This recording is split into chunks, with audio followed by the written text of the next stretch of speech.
invasion into the Ukraine. So much happening there in that side of the world. Most of it seems unnecessary if you're an outsider. Yeah. But there are bigger things at play now. The conflict is already on, LT. Yeah. So we can't be talking about, but why? But yes, to understand, yes. But now we are thinking about Africans who are trapped in the Ukraine, who cannot move from there. Yes. Africans who are trapped in Russia, who cannot bounce in and out of there. We are talking about people who are students and interns and things of that nature. Most who went to go pursue medical studies. Yeah. Sadly, they are now stuck. And there's also a stigma, or maybe it's just Black people are a very big minority in Eastern Europe, right? Yeah. So even during this conflict time, there are those who believe that even if I wanted to help you medically, like, oh, no, not you. Oh. Okay, no. No, I need a doctor, not you. Please bring a doctor. But I am a doctor. Yeah. That sort of thing. Yeah, so it's kind of sad then when we hit those kind of lows. True. But we pray and we keep our ears open to see how that is going to play out on the ground, because we do need them back home if this is going to be an ongoing conflict. And safe. Yeah. Safe. Absolutely. Bulgaria's defense minister has been dismissed after stating that the Russian invasion of Ukraine should not be called a war. Stefan Yanev sparked a backlash over the post on Facebook, in which he called the people not to use lightly the term war. He instead suggested that it be labeled a military operation, echoing the language of the Russian president, Vladimir Putin. Yanev, who had served as Bulgaria's caretaker prime minister last year, had nevertheless condemned Moscow's unacceptable aggression. But Bulgaria's prime minister, Kirill Petkov, confirmed on Monday that Yanev had been dismissed from his post. The decision is to be ratified later today by an extraordinary council of ministers and the parliament on Tuesday. No minister in this government has the right to his own foreign policy, especially on Facebook. No minister can tell the government that his stay is a function of cabinet stability, the prime minister added. This government will not pursue stability. It'll pursue the right actions and principled positions. NGOs have been called for Yanev's resignation for several days over his inappropriate behavior, while an online petition had gathered thousands of signatures. We as the EU must do everything possible to end this, they said. The former military general is also a close ally of Bulgaria's president, Rumen Radev, and has previously served as deputy prime minister before being handed the caretaker prime minister role last April for several months. Ladies and gentlemen, let's see what all the from the states of Africa, we've got you covered. It's one of my favorite ones of the week. Yeah. It's not every day that you swap your beauty pageant crown or your tiara for a gun and a bag of ammo. But then again, there's no ordinary times with the war between Ukraine and Russia raging on. Like the president, Volodymyr Zelensky, ordinary Ukrainian citizens are joining the military in a bid to push back Russian troops. Earlier this month, Anastasia was posing up a storm with her flirty frocks, red painted nails, and glamorous hairstyles. Over the weekend, the 2015 title winner revealed that she had volunteered to defend her country after posting a picture of herself in military armor on her Instagram account. She used the hashtag #StandWithUkraine and Hands Off Ukraine to caption her images. She had also issued a stern warning stating that anyone who crosses the Ukrainian border with the intent to invade will be killed. But even the military regalia Anastasia looked like a real-life version of Lara Croft. And she did. She did. I actually thought it was. With the braided hair and natural face beat, and of course, lash extensions, the 31-year-old vowed to protect her country at all costs. And the public relations officer is one tough cookie. She's a skilled shooter, having taken it up as a hobby. Now, Anastasia has also hailed President Zelensky, who refused to be evacuated from his country, as a true and strong leader. It's all going down in the Ukraine going right down. now. Oh my goodness. You can't. Oh, You shouldn't miss it.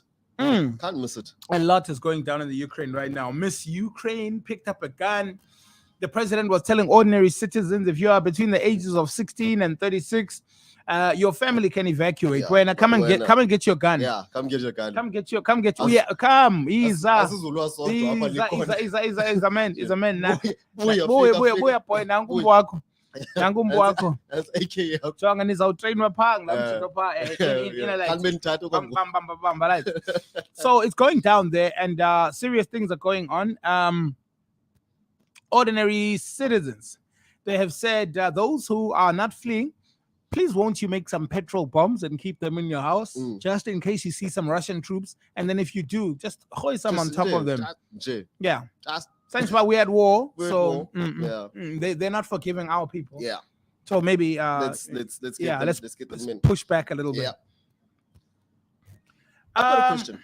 I got a question. Yeah, if it was happening, if it really went down, let's save it. Okay. And get the news done. All right. And then we'll get into that immediately after that. Right. Amidst the news of fighting in Ukraine, refugees at the country's western borders, and Russian attack on Kiev, Russian President Vladimir Putin has made a statement on Sunday that stood out, one that sent a chill around the world. He said, I order the defense minister and the chief of the general staff of the Russian armed forces to put the deterrence forces of the Russian army into a special mode of combat service. Oh boy. The deterrent the president referred to includes nuclear forces, which immediately raised concerns about a possible escalation of the war against Ukraine. A senior U.S. Defense Department official said in a briefing on Sunday that Putin invoking Russia's nuclear capability was not only an unnecessary step for him to take, but an escalatory one. And NATO Secretary General Jens Stoltenberg called an order irresponsible, telling the U.S. broadcaster CNN that this is a dangerous rhetoric. But there's no clear understanding of what the statement meant in practical terms for Russia's military strategy going forward. Vlad is on one. He's on that other. Yeah. He's on that other. Well, the sanctions have started. In the United States, 9 diplomats, Russian diplomats, have been summarily expelled from the country. They have frozen Vladimir Putin and his Secretary of State's assets in the United States and allied friends of the U.S. So places like Switzerland, his money is still safe, but in places where he's got properties and assets and whatever, those have been frozen. This also, means that you've frozen the assets of a multi-billionaire. Yeah. I'm just saying. It's a drop in the ocean. Yeah. It's a drop in the ocean. But where it counts, it's starting to hit home. Russia has been expelled from the World Cup after being suspended from international competitions until further notice. Yeah. FIFA and UEFA announced in a joint statement on Monday, while European football's governing body also ended its partnership with Russia energy giant Gazprom. The men's team had been due to play in qualifying playoffs in March for the World Cup in Qatar later this year, while its women's side had qualified for the European Championship in England to be held in July. The announcement also affects Russian clubs involved in European competitions. FIFA and UEFA have decided together that all Russian teams, whether national representative or club teams, shall be suspended from the participation in both FIFA and UEFA competitions until further notice. The Russian men's team, but those measures were dismissed as totally unacceptable by Polish Football Association President Cezary Kulesza, who added that Poland would not play their World Cup playoffs with Russia, no matter what the name of the team is. It happens. No. They sort of sneak back in. Remember a few Olympic athletes snuck back into the Olympics after. No, they were given the all clear. because they were never found to be doping in the first place. Because remember, a lot of people got found doping, then they say, you know what, the whole country is suspended. Yeah. Then It's just individuals too are many like, of you guys. no, test us all. Yes. And if we don't test positive, Olympic. Under a different flag. Yes. Yeah. So, yeah, man. And football is fully united here, and the solidarity with all the people affected in the Ukraine, and etc. Both presidents, Gianni Infantino and Alexander Seferin, hope that the situation in the Ukraine will improve significantly and that rapidly, so that football can again be a vector for unity and peace amongst people.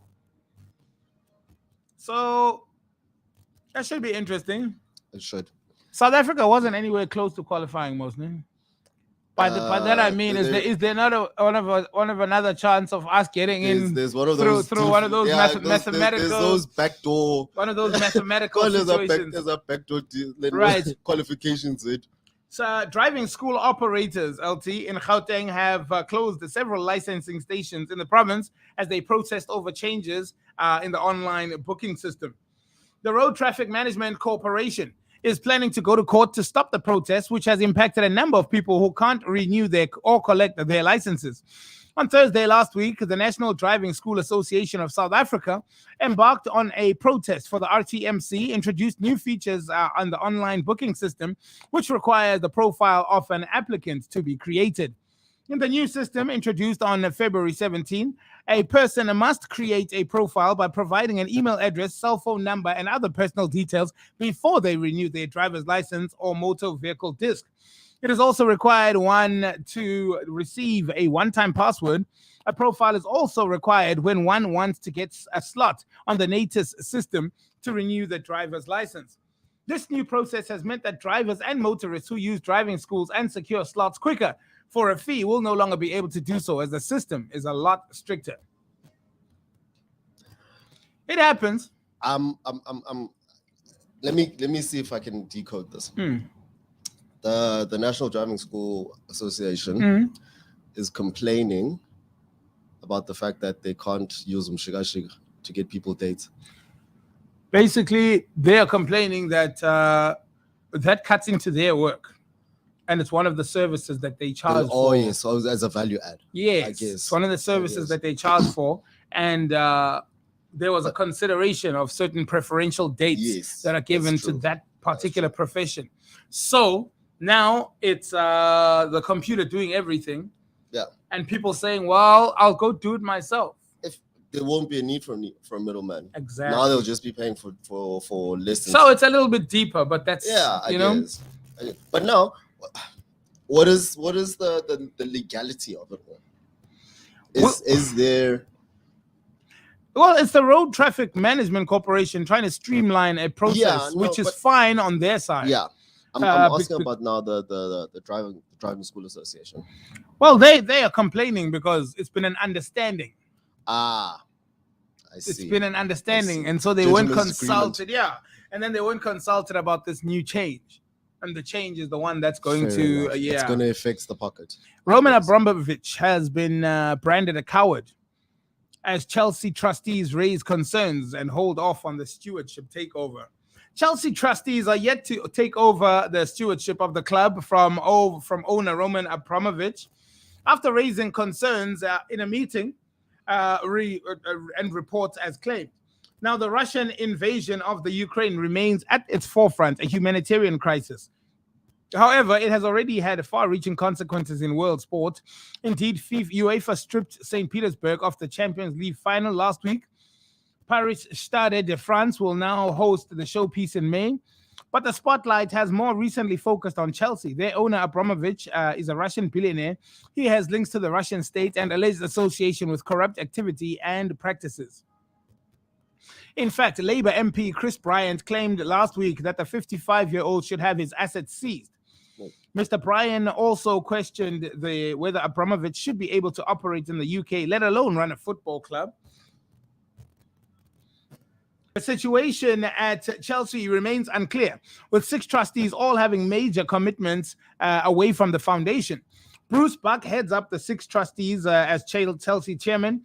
Emma Hayes, meanwhile, is the manager of the women's team. Elsewhere, John Devine is a partner of the sports legal firm Muckle LLP. Chelsea continue to face the spotlight over their ownership, and Abramovich has faced future criticism. Shortly after, a statement from Sky Sports pundit Micah Richards slammed the, in his opinion, ambiguous statement.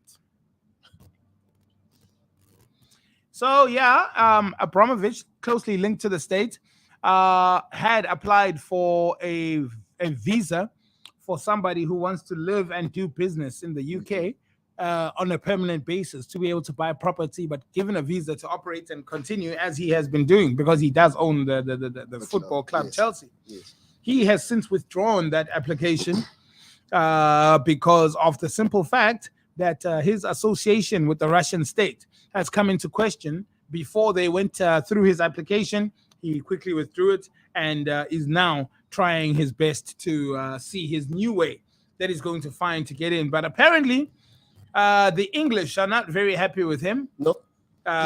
Nor are they happy with what his country is doing.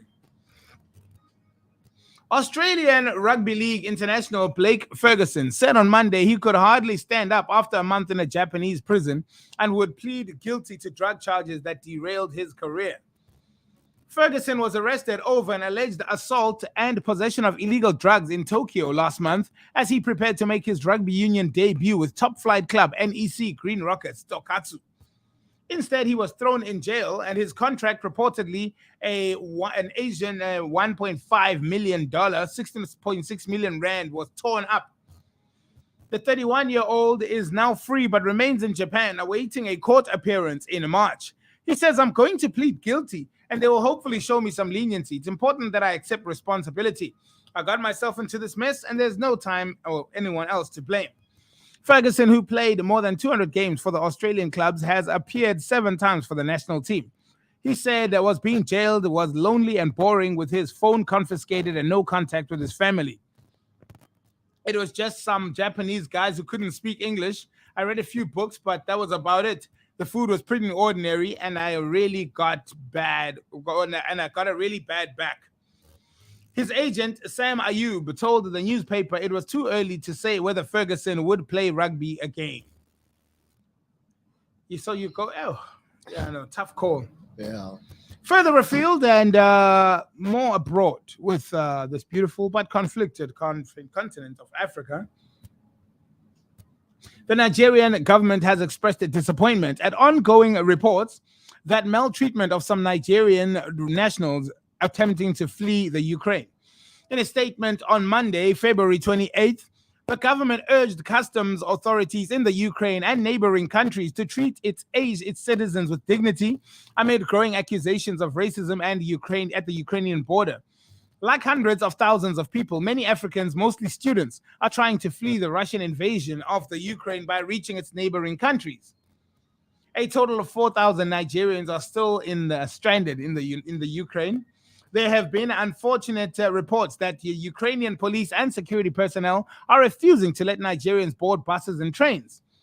A video that circulated on social media over the weekend showed some Nigerian students sharing their plight.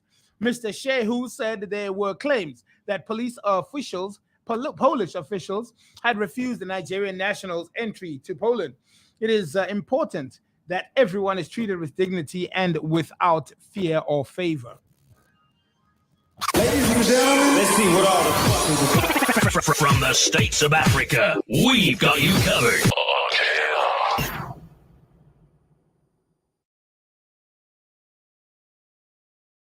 You're listening to the sound. Sound good together, huh? On KNR. We are extraterrestrial. We are KNR.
From the states of Africa, we've got you covered.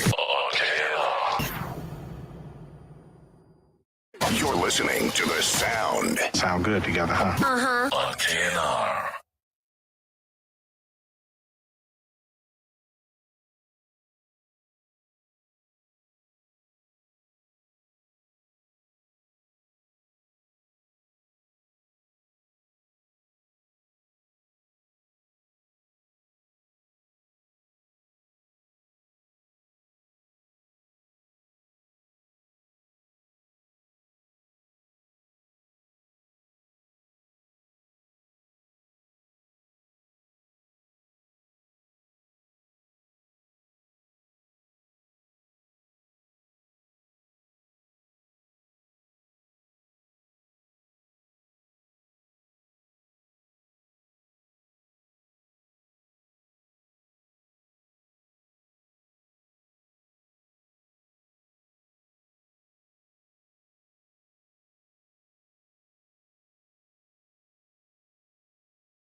These are the sounds of Maz Makandi, Gotskathleni, and before that, Euphonic with the fire starter of the mid 2000s, Inkosazana, made every girl feel like royalty. Yep. Because even when the DJ would drop the fader, and everyone's like, and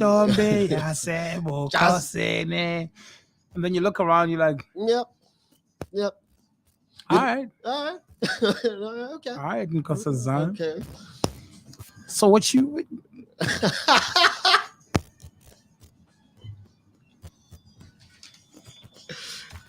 It's way too early to get ourselves in trouble, LT.